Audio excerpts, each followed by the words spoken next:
Hello, everybody, and welcome to the Busted Business Bureau podcast. I am your host, Christian Borky.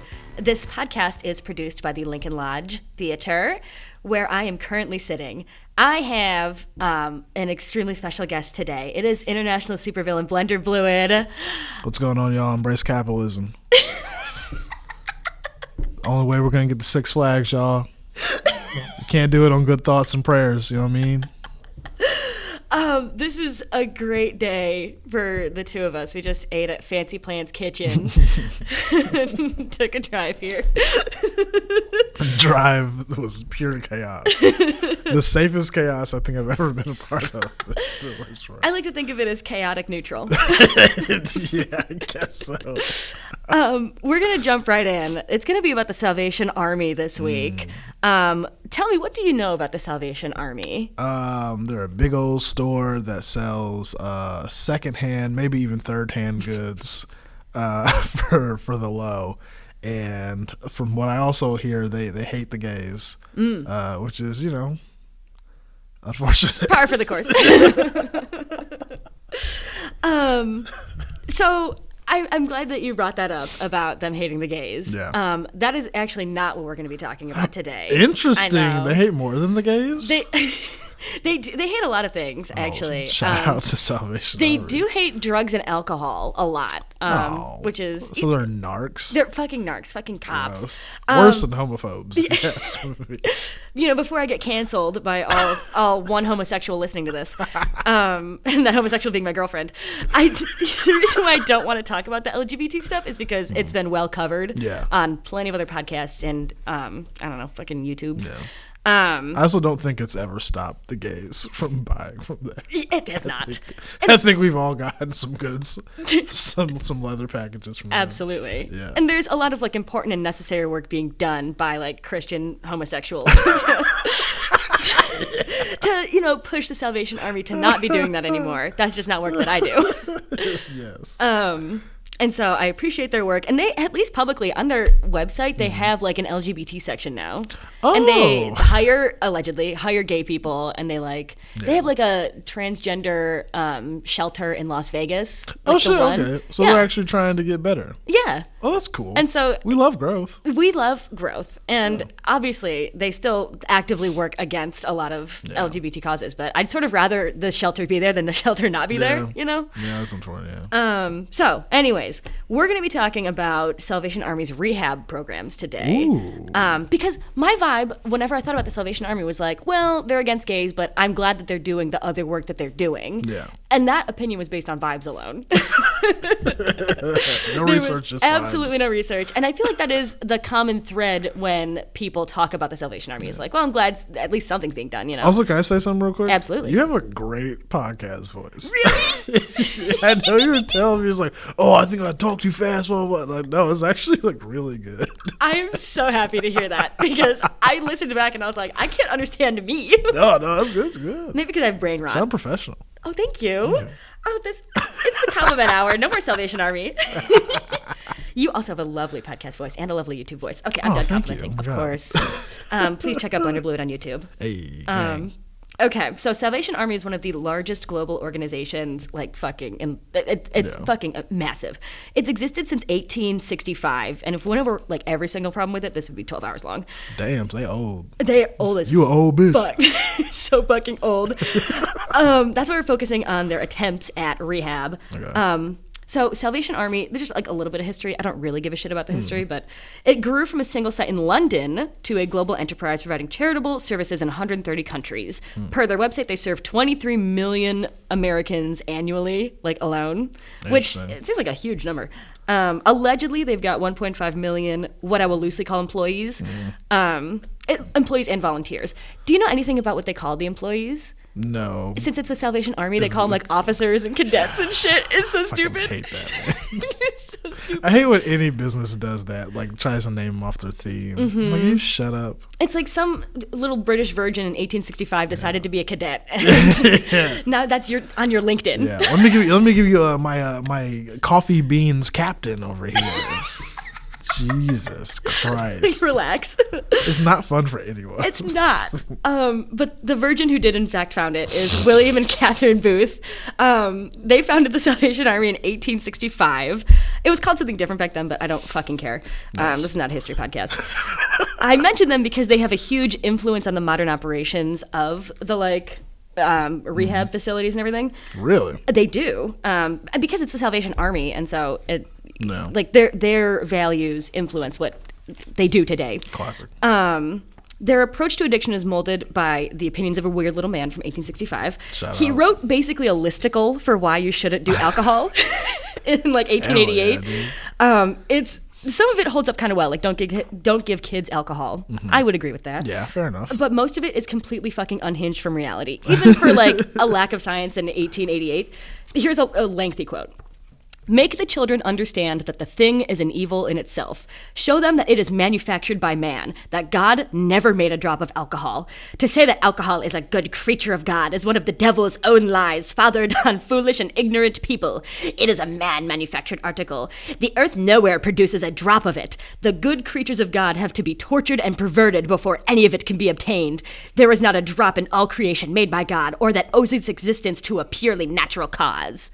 Wow. And the thing is, that's just wrong. Yeah, that's completely Alcohol is in wrong. fact natural. Yeah, it's extremely natural. Fermented fruit. Yeah. So it's fruit that's It's like he's a dork. Two, yes, it occurs naturally. And then three, Jesus was drinking all the time, bro.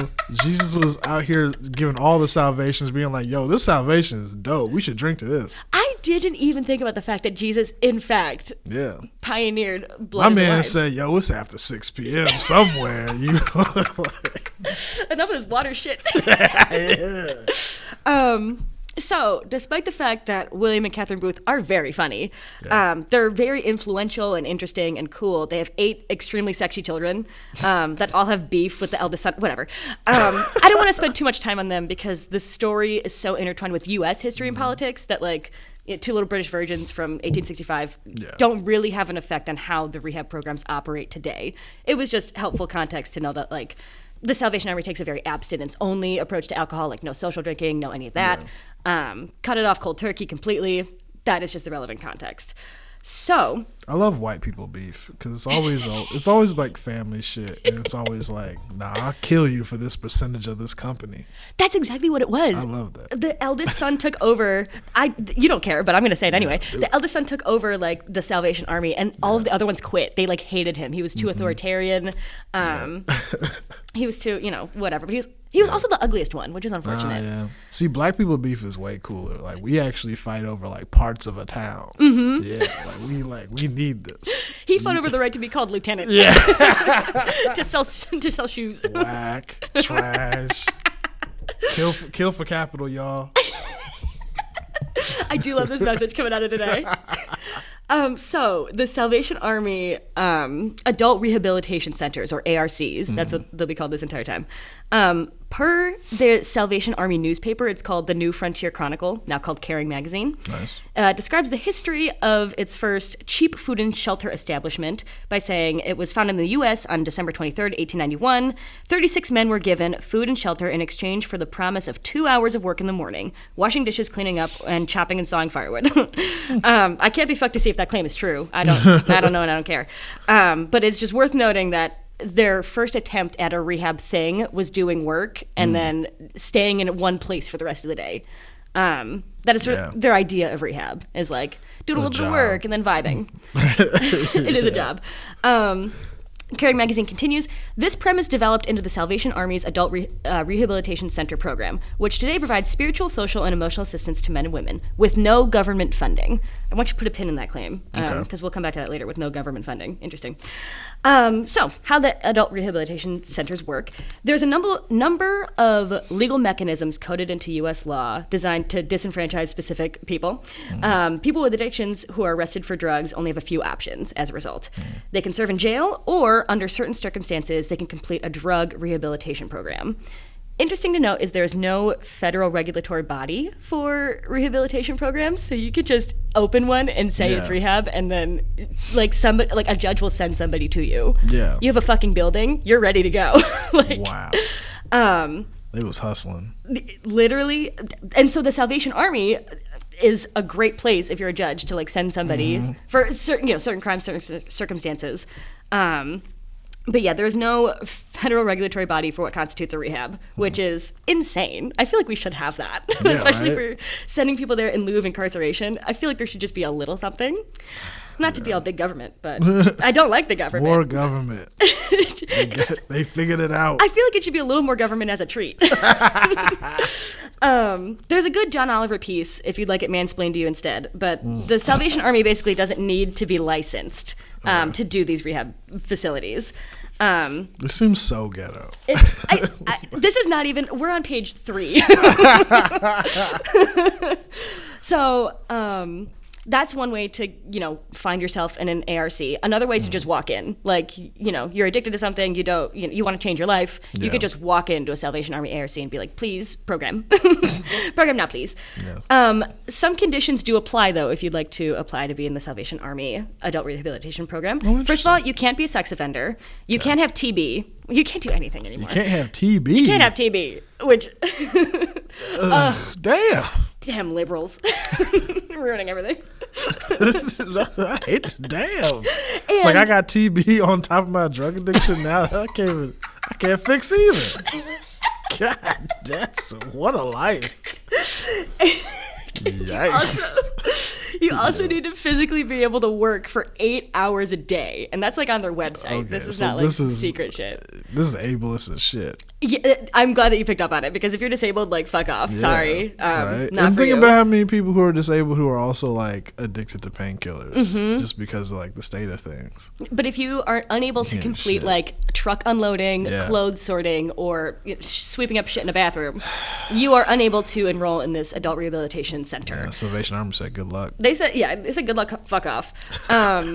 Which, you know what? Maybe a lot of people will not be shedding tears once they find out what happens in these programs. When you first enter the program, be it justice referred or a walk-in, you're immediately thrown into a dark period. So no phone, no leaving the building, and no contact with the outside world. Okay, off the grid. Very off grid. And this is a tactic, as somebody who went to Catholic school, it's a tactic I recognize. Damn. This is what they did before Kairos. They're like, no phones, no outside world, you're in the cabin in the woods, go pray. So it's a familiar tactic, is all I have to say about that. And on the one hand, I get it, right? Like, you don't want people using their phone to get more drugs when they have come to your rehab facility, facility. But, however, most of this will paint a picture that they rob people of their autonomy. Yeah. And so it's just sort of step one of doing that, is like no communication and no personal fucking phone. It's weird that they're like, no phone, no drugs. Easy. We have solved it. God. And sprinkle a little bit of God in there, and then that's how you get drugs. So after the dark period, which is about 45 days long, or until you earn it, which is a long time to be without your phone, like a month and a half. Yeah. That shit's our pacifier, famously. And 45 days without it is a long time. 45 days. And then after that, you are put into work therapy. Which is the worst combination of words. I don't know. Look, I don't know much. I don't know everything about slavery. This sounds like slavery. I am glad you said that, because a lot of the reasons that this is codified into U.S. law, we'll talk about the legal stuff later, but this has been baked into our legal system since the very fucking beginning. It's slavery. Yeah. Every single law that is made since slavery has been a way to get slavery back. Yeah, prison systems was like, yo, you remember slavery? We should do something like that. That's exactly what they did. And this is instead of going to prison, you do this, which is just slavery with extra steps in Jesus. Right? Yeah. They wild. So work therapy is exactly what it sounds like. You fucking work. So all this information is coming from a number of like local news sources and firsthand testimonies. I don't know why I have to tell you I didn't make this shit up, but I didn't make this shit up. The operation of tons of Salvation Army stores in the U.S. is possible through work therapy. Participants in the program are made to sort through donations, unload trucks coming in, clean bathrooms, and perform building maintenance, etc. Managers of the program decide when you work. And it's almost always more than 40 hours a week. Like, they're lying when they say it's 40. It's absolutely never 40. I don't know, y'all. This sounds a lot like slavery. Instead of any money, participants earn gratuity each week. This slavery. Anywhere between, are you ready? $1 and $26 per week. This is slave. And the money is only redeemable at Salvation Army canteens. Yo, they giving you coupons, cuz? They giving you fun bucks? Yo, this is slavery, man. They giving you tokens and tickets, bro. It's Chuck E. Cheese tokens. No, Buster's machine that is the Salvation Army. I hate to see it. So imagine being addicted to drugs and then they be like, yo, you gotta become a slave. That's what they think is gonna happen to make you better. Jesus Christ. Which is just an insane. I blame William Booth. I think he's stupid. So, Richard New, an administrator at the Charlotte-based adult rehab center, manages to shed light on the other side of the argument while also revealing how fucked up it is. Yeah. So he talks about how the Salvation Army does provide participants with like food, room and board, clothing, and work opportunities, which you would think in theory would make up for the fact that they're not paid for all that work. It's like they're earning their keep at the place. Is what you would slavery factory. The slavery factory. But so while they do provide clothing, food, shelter, etc., and we'll keep talking about that, when it comes to personal items in the small gratuity thing, Richard New says that the gratuity is meant to go towards personal items, things like laundry. I was unaware that laundry is a personal choice, a personal thing, instead of like fucking anything else. It's crazy. Do they not do laundry there? Yeah, right. Do you have to spend your money?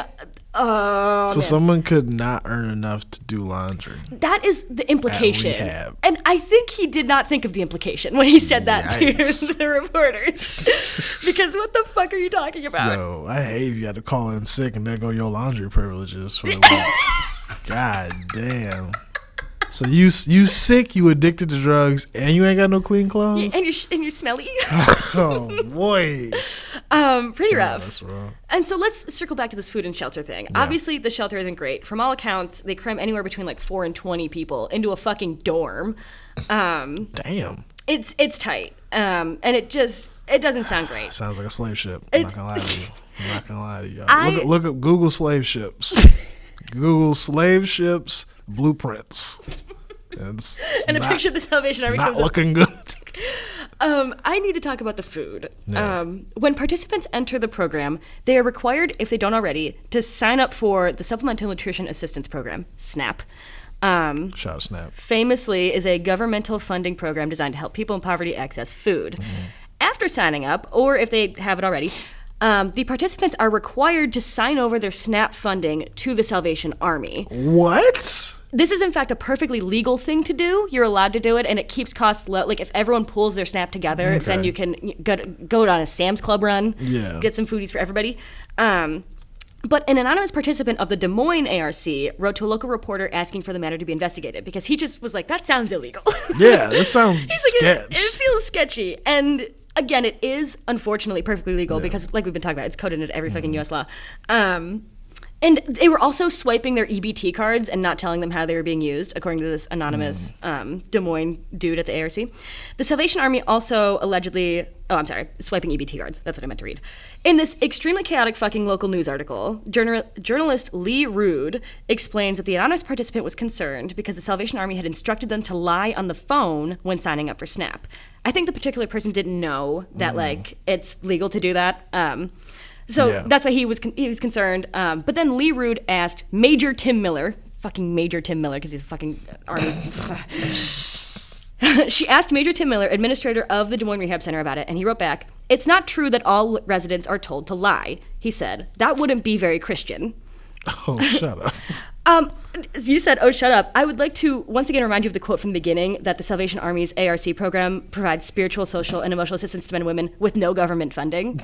When in fact, they do pool all of the government funding together, all the SNAP together. I feel like it's unchristian to lie, Salvation Army. You're doing the same thing. You're doing the same fucking thing. Wow. I felt like a genius when I put that together. None of the reporting seems to acknowledge that fact, but it's like, I'm acknowledging the fact. That's weird. Stupid as fuck. Anyway, the broader picture I'm trying to paint here with the jokey jokes aside about food is that the participants are stripped of any basic functioning autonomy from the outside world when they enter the program, be it food, shelter, clothing, your fucking phone, and down to their own fucking SNAP money. Okay. How are we doing so far? This is so interesting. Right? I didn't know this is a hot mess. It gets even messier. These programs last anywhere between 6 months to 2 years. Jesus. And most people, they don't even need to do their own self-reporting, which they don't. But most people don't fucking last because this is awful. Nobody likes it. Not only do they never release any success rates. But it's what? Because they don't have to. They're not licensed. They're a religious organization. They don't even have to reveal their fucking taxes. This is some Not taxes, bullshit. but they don't have to reveal their financials at all. But they're a nonprofit. They're a religious nonprofit, so they don't have to file a Form 990. God damn it! I know, right? Salvation Army is packing their stores with free laborers under the guise of drug rehabilitation. And it's for what it's worth, there is a growing body of studies saying that autonomy and financial incentives in addition to work is what combats addiction, not just fucking working for free. Like getting choices back and getting, more freedom for yourself in a structured way is helpful for addiction. It's a growing body of study, but come on. I don't know. Anyways, when I saw all of this, I was like, what legal mechanisms are keeping this in place? Because it seems like a lot of workers are like, what the fuck is up with this? This is stupid. So in the year of our Lord 1990, the U.S. Department of Labor ruled that the Salvation Army needs to pay its workers minimum wage. That happened in 1990, and so I've been talking this whole story, and they have not been doing that. Because I'm going to quote from a MediaHub article written by students at the University of North Carolina. They went off. Charlotte Salvation Army representatives said that work therapy programs would be difficult to operate if the beneficiaries received wages. Salvation Army officials said that the organization didn't intend to comply with the minimum wage requirement. In response to the 1990 investigation, the Salvation Army filed a lawsuit and lobbied lawmakers, refusing to pay rehab participants. The Department of Labor quickly backed off, suspending its investigation of the Salvation Army. The statement of it would be very difficult to operate if we paid our workers, they sound like someone who owns like a McDonald's franchise. They sound like someone who opened a Wingstop and said, it would be actually really difficult to own this Wingstop if I had to pay my workers fairly. It's like that's the point, my guy. That is yeah. Maybe you shouldn't own the Wingstop. Maybe there is a way you can change the way that you are owning the Wingstop because it sounds like you're fucking it up. Yeah, right. And it's once again worth mentioning that all of the thrift stores pull in like at least 600, not all of them individually, but as a collective, pull in at least 600 million a year from like sales alone. In revenue. In addition to all of the other like grants and shit and donations that the Salvation Army is getting, it is insane that they can't find the money to pay even minimum wage, or even you could say something less than minimum wage. Especially now when it's like even more people thrift than ever before. It's like you have the money.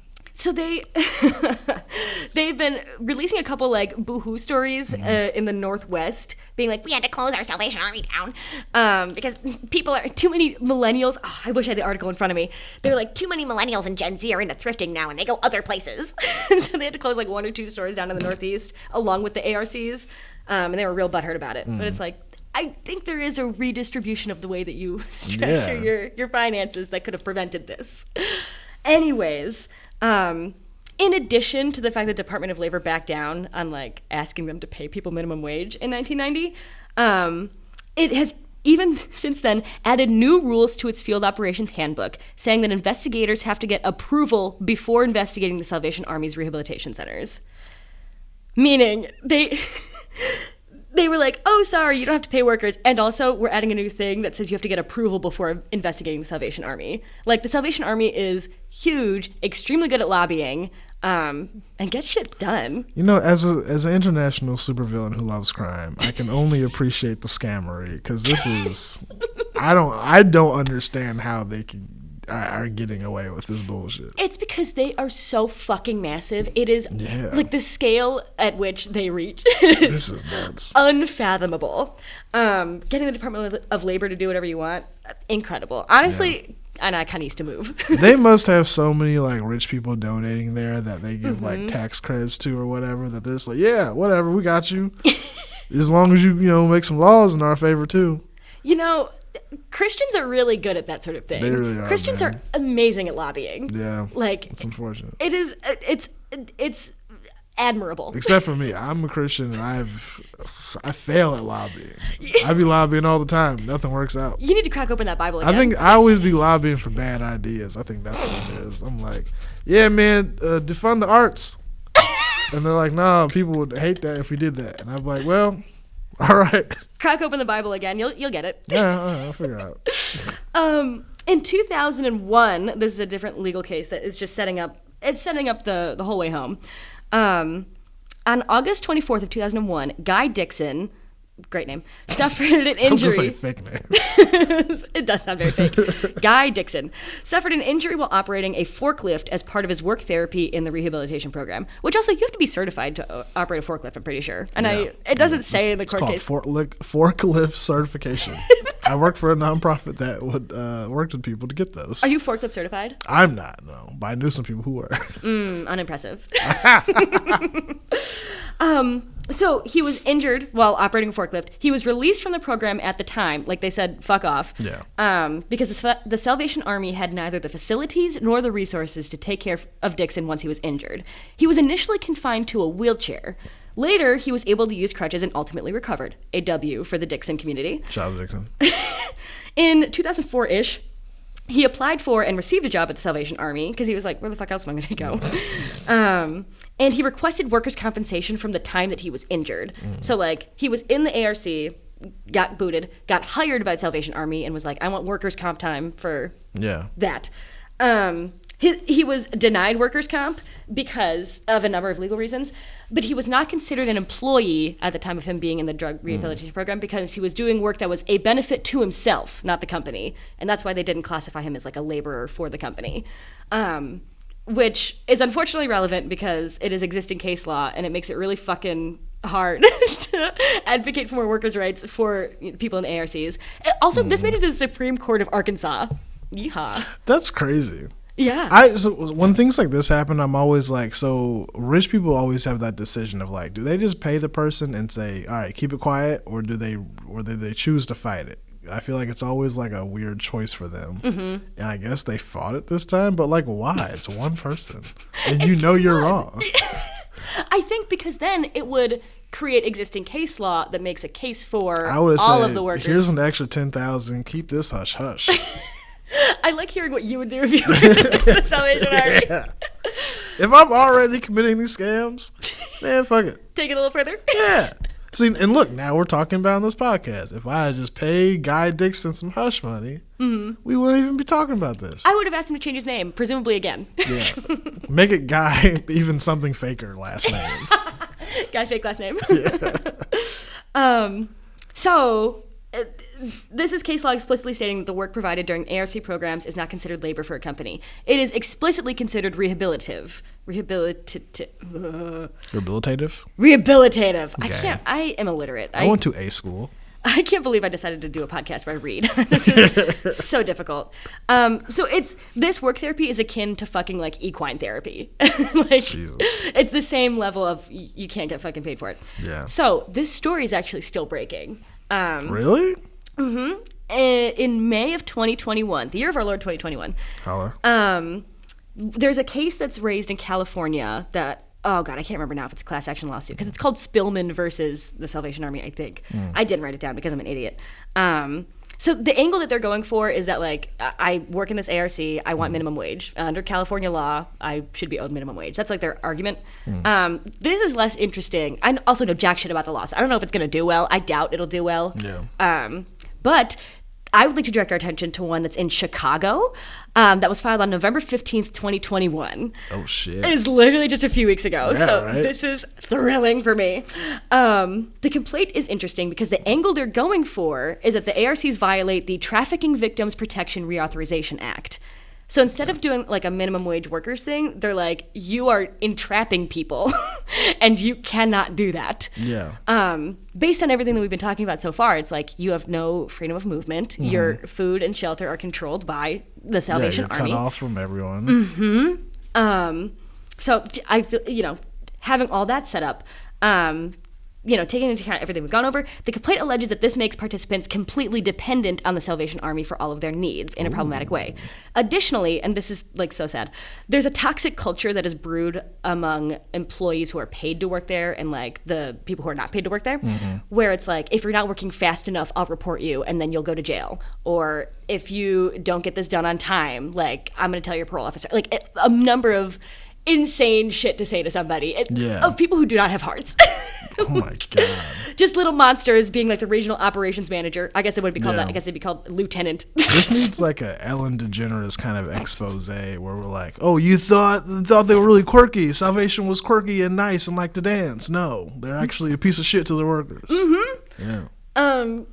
Salvation Army is Ellen DeGeneres. I want you to take that away from this podcast. Yeah, honestly. Yeah. Can we name it that?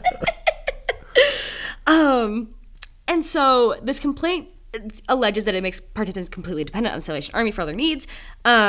So there is one plaintiff. There's 4 plaintiffs that like represent everybody in the class action lawsuit for the Chicago one. He is Laverdis Page is a class representative for the walk-in class, so he decided to come to this ARC. Shout out to Laverdis. Shout out to Laverdis.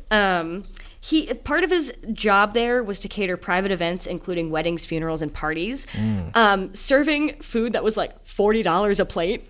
And so he was serving food that cost more a plate than what he made in a week. Can you imagine working for a fucking week and then getting one plate of food? Do they pay for that money with their SNAP funds? It's unclear. There's no way to prove that. Yeah, it came from their SNAP funds, man. It's insult to injury knowing it probably came from their SNAP funds. So, again, 30 to 40 a plate. He had to perform strenuous works on the docks of the Salvation Army thrift stores as well. Having to haul shit and do catering, I'm exhausted just reading this. Jesus Christ. In exchange for his labor, he was given between $1 and $20 a week. That's all he was able to get. God damn! I cried when I read this, and so I'm not going to cry again. They paid Page so little that he couldn't build up the savings required to achieve stability elsewhere. They took his EBT card and returned it with a $0 balance when he left, and he chose to go there. And this is kind of like, this is not me trying to make light of prison, but this is almost worse than prison because you have to like earn your way out in a way that's like, you could just stay there because you don't have money. And whereas like prison has a set time. You also risk further incarceration by like breaking the quote unquote rules here. This is wild. It is insane that prison does seem like a better deal than doing this damn Salvation At least Army thing. Prison's like, all right, 5 years, I'm out. Salvation Army's like, I don't know, man. I don't even know if I'll do laundry this week. It's whenever like Colonel Dickhead decides you get to leave. Like, what the hell? This feels like the orphanage and Little Orphan Annie. But they just kind of want to keep them orphans. I can't respond to that seriously. Wow. That's just why. That's what came to my mind. I don't know. It's painting a picture in my mind that I was unable to abstract It's giving before. me Little Orphan Annie. It's what's the woman's name in it? Like Miss Hannigan. Miss Hannigan. It's giving Hannigan. It's giving Hannigan.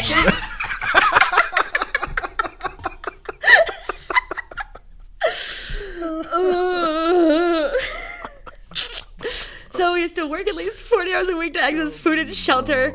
For at least his first 30 days, they prevented him from leaving except to work in the facilities. They forbid him from using a telephone. He couldn't build his savings, couldn't achieve financial independence, and they imposed strict requirements on his time and sharply limited his freedom of movement and communication. The way that they frame their argument that like is against the Trafficking Reauthorization Act, through design, policies, and procedures of the ARC program, Salvation Army intentionally cultivated Page's reliance on the ARC for necessities, including food and shelter. Employees told Page and other walk-in participants they would lose their access to food and shelter if they didn't follow work instructions. Page saw other walk-in participants lose their access to food and shelter for not following the work instructions. Page saw other participants kicked out of the program during wintry conditions in the middle of the night for not following their instructions. By these communications and actions, and by the structure, policies, and procedures of the ARC program, Salvation Army leveraged Page's reliance and vulnerability as part of a scheme to obtain his labor.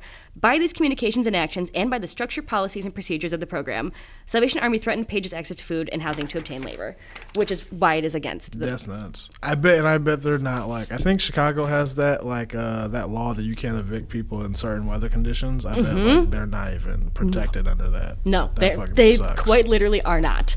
Yo, this is awful. So this story is continuing to break. Oh God, what the hell is her name? Shoshana Walter. Oh Jesus, I'm gonna look it up because it's insane that I don't remember her name.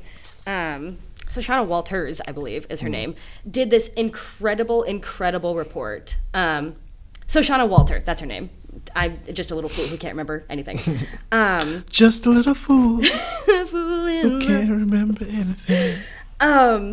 She put together this like list of which Salvation Armies Oh are my like God. licensed. She's a psycho and I love her. It's mostly none. It's mostly none. So she put together this incredible report for Reveal News that is what got me onto this story. So I do want to thank her for her journalism. Once again, this story is continuing to break to this day. So there is really no solution to any of this, and it's unclear whether or not this complaint will be taken to court, let alone will win, and what that would mean for participants in these rehab facilities if it were to be a success. This is it's just so weird how blatantly illegal it all is. I think illegal is maybe the wrong word. Immoral is the word I think true. of. I guess extremely legal. Maybe I'm giving too much credit to law. The American law, because it is in fact quite legal to keep doing that to people for as long as you fucking want. Yeah, this is just so blatantly wrong that it's like, how can this just be? I don't know. And there is another article. This is just like insult to injury. It's humiliation, I would say. There is another article of a person who used to work at a Salvation Army, who was like paid to work there, and he was like, the conditions of the Salvation Army stores are disgusting because people turn in like shit covered clothing, and like it is dangerous from a biohazard perspective. In addition to the fact that like it is backbreaking labor, you're on a forklift or you're gonna fucking fall, whatever. Yeah. Every time I go into Salvation Army, I see they got underwear there. I'm like, well, what? Well, do we need this here? I don't know if anyone needs secondhand underwear. So you've never gotten underwear from Salvation Army? Unfortunately not. Unfortunately, I like my body to be clean. Not saying, look, if you ever had to buy Salvation Army underwear out there, I'm not trying to shame you. I'm just saying that sounds disgusting. I hope you've put it in the washer after. Yeah. If you've earned your laundry privileges, I hope you maybe just decide to buy underwear zero hand. Yeah. Zero hand underwear is in fact the goal. Yeah. So that, unfortunately, I have no ending to the story. That's nuts. That is the Salvation Army rehabilitation centers in... That's just so crazy that it exists. A teeny little bite-sized podcast. It's weird that when we talk about modern day slavery, like I feel like the topics with modern day slavery, it's like human trafficking and prison, and then you have to add Salvation Army rehab centers to that list. It's kind of a mix of both. If you're talking about the like the Trafficking Reauthorization Act, yeah, it's kind of like Salvation said, "Oh, human trafficking, prison? What if we put them together? Peanut butter and jelly." They made a fluffernutter out of humanity's worst crimes. Yo, what? So next, this is what I feel like is the point after every podcast is I'm like, before you donate somewhere, just like Google it. Just that was my question for you: is are you ever going to shop at a Salvation Army after this? No. I totally forgot the part of the podcast I wanted to mention. I live right next to a Salvation Army college for officer training. What? It's right next to that church. You have probably seen it because it's near the center on Halstead. It's like maybe less than a block away. Oh, really? It is a huge fucking building, and I'm excited to show it to you. It's unclear what they do at this fucking college for officer training. Hang on, I gotta find the link. College for officer training. College for officer training. I saw a Facebook post. They were like, this year's classes are business, pastoring. Anything that trains officers, I usually have a not support clause. Well, by officers, it's like military officers. Yeah. Like they're training to be like little I don't like lieutenants and stupid I don't shit. like officers. Too many F's in that word. Too many F's in that fucking word. College officer training. It's like this huge lot. It used to be a mansion. Oh, I don't have internet here.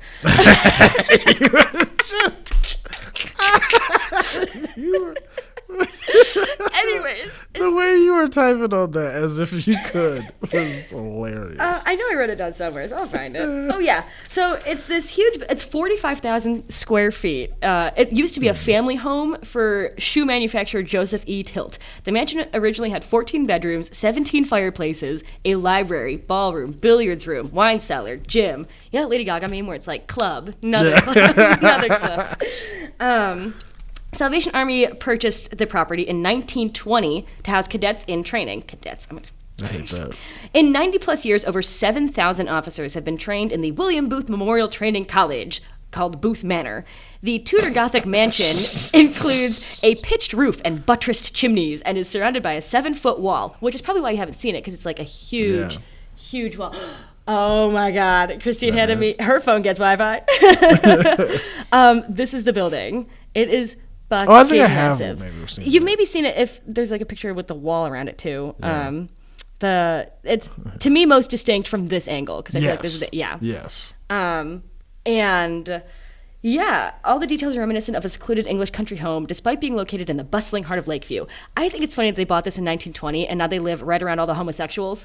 Like, it's in the heart of Boys Town. Yeah, heart of gay village. Heart of Gay Village, and that is where the Salvation Army College for Officer Training for the entire Midwest, I believe. Now, when we located. were eating earlier, I told you I'm not much of a conspiracy theorist, but I will say I love the way just the like sentence is starting. looking at that building and like knowing the story and knowing that they're like training cadets and shit, it feels so like fucking Illuminati in a way. And they have to wear, at least for like their opening ceremonies, uniforms. right? And it's just like weird vibes. This feels Illuminati as shit. They got this secret human trafficking situation going where they take SNAP money, but it's not technically government money. And they call people. I don't know, man. All this feels real sus. I think when you're over the age of 25 and you have to wear a uniform, it's sus. Yeah, It doesn't matter for 100%. what. It Yeah. is suspicious to me. Exactly. I don't know, man. This feels like there's a lot going. If someone busts this thing wide open, it feels like there's gonna be a lot more going on here. This is like just the heart of it, or just the scratching the surface, dare I say. If there's one thing I know about scammery is you never have just one scam. No. Nah. And I'm sure there's other programs. I mean, I can't say this for certain, so Salvation Army, no suing me, but if this is just one and they have operations in 130 different countries. Yeah, right. Like each country has its own issues or whatever that aren't interconnected. But Each country got their own scams. so that is the Busted Business Bureau episode on the freaking Salvation Army. How are you doing? Do we need to emotionally unpack anything? This is crazy. I don't typically shop at Salvation Army, but sometimes I walk up in there and they got like a nice blazer, some nice jewelry. But now I'm gonna I'm gonna think twice. I feel like you don't have to give them product. I feel like that is Yeah. a very easy way to not support the Salvation Army, is not giving them product. I have my own little rebellion to the Salvation Army because they stand right outside the Jewel Osco. Yeah. And there's always like, one or two dudes also sitting outside the Jewel Osco. And so I hand them money right in front of the Salvation Army dude and, walk away. I used to do that actually. Yeah? Yeah. You used to do the Salvation Army bell ringing? Yeah, I did. You are... I did. And why did that not come up at any point in the story? I guess I didn't think about it. I remember until just now. I used to be a part of this like church group, and we would find like random volunteer shit to do. And so like sometimes we would actually we would go to Detroit and do shit, and that's how I spent some time in Detroit. I love Detroit. But in sometimes cases we would for the winter time we would just take shifts doing the bell ringing outside of like a store or some shit. Oh. This one time it was really cool. This one time this black dude gave me $20 and he said, "Keep this for yourself." And I said, "Oh, well, that's nice of you, but I put it back in the bucket." Now I think he knew what was going on. He probably thought, I was a child, but he maybe thought I was being human trafficked. And he was like, "Keep this for yourself so you can make it out." I think that black dude actually knew more. He was ahead of his time. He knew more about the game. What year was this? When was this? This was probably 2007, maybe, something like that. Yeah. Under Bush. I know. Hey, it was a different time. It was a different time, guys. Wow. I'm glad I know something new about you now. Yeah, that's wild, yo. Yeah. I don't know. That is pretty freaking This is why the only Christians I trust are POCs. White Christians be doing a lot. White Christians are horrifying. In They ways are. that I They're cannot terrifying. They're so scary because they do shit like this. Haven't gone to Catholic All under school. our noses. All I have to say, I hope someone from my high school is listening because. See, that's the thing. Like, black Christians aren't business people. Like, we just like, oh yeah, we got space and we got some cornbread. You want some cornbread? Hell yeah! Like, we are chill. White Christians are like, no, I also run an empire. We're gonna figure this shit out. White Christians like marriage equality. Yeah. Setting you in society back. Right? I don't get it. I had a religious teacher foaming at the mouth one day junior year over anal sex, and it was disturbing to say the least. Jesus Kevin Christ. Barry. I feel like my Christian experience has been really, I got really like lucky because even though I came from like a conservative like town, like I had a science teacher who believed in God but was like all about science. And so from a young age, I never thought that religion and science were like two things that have to be like you can't believe in either. And so I got really lucky. It wasn't until I was older until I realized I was like, oh, people are on this bullshit when it comes to I don't know. I feel like religion and science do go together. I think religion and business simply shouldn't. No. Yeah, religion and business are like, no. Like, Jesus was a fucking socialist piece of shit. Like, It is a double major that is cursed forever. yeah. He was like, let's all share everything. Hell yeah. I got bread. You got what you got. Hell yeah, bring it over. He's like, I got a little bit of blood. Is that Yeah, useful? I got blood. We can get busy. We all kind of bring our things together. Jesus was a socialist. I don't know. It's weird. I don't know what Bible people be reading, but I'm like, it's very clear where Jesus' politics were at. He was hanging out with sex workers and telling people, fuck money. Like, fuck money, fuck taxes. Everybody just be cool. Yeah. Yeah. So, I don't know. Salvation Army, you got some explaining to do. Explaining to do. You do. I want to be in the jerk. Just making sassy faces every time they say shit. Yeah, maybe, you know what? I'll give you an update if this thing goes to court or whatever. Yeah. We'll show up outside. I've never done jury duty before, but this would be great. We sign up to do duty.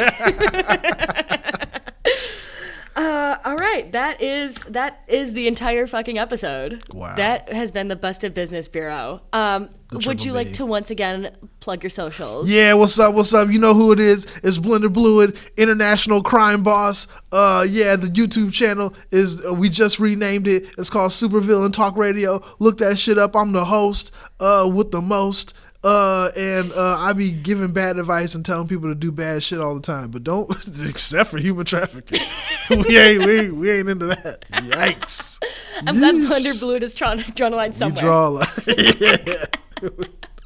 I've never once plugged social media for this podcast, but I made some. It's on Busted Biz Bureau. It's still private, but by the time this is released, Was Busted Business Bureau taken, or did you just want to? It was too long for all social medias. Nice, So follow that, I guess. Triple B. It'll be up by the time this podcast comes out, I assume. So. Blood. No Crips can listen to this podcast. Can it say that? You know what? In your bio? If you... All B's. I'll put it in the bio. Okay. Okay, and also donate your money to the Lincoln Lodge, and follow them on all social media. Shout to the Lincoln Lodge. Shout to the Lodge. The Lodge. The Lodge. I was here until 3 a.m. yesterday. Yeah, shout out. All right, Doing what? Working.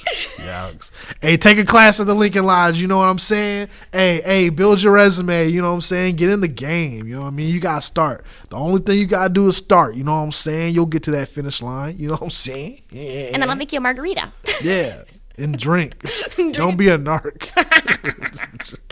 No, being sober is great. Being sober is also incredibly great. And we need people who drink waters.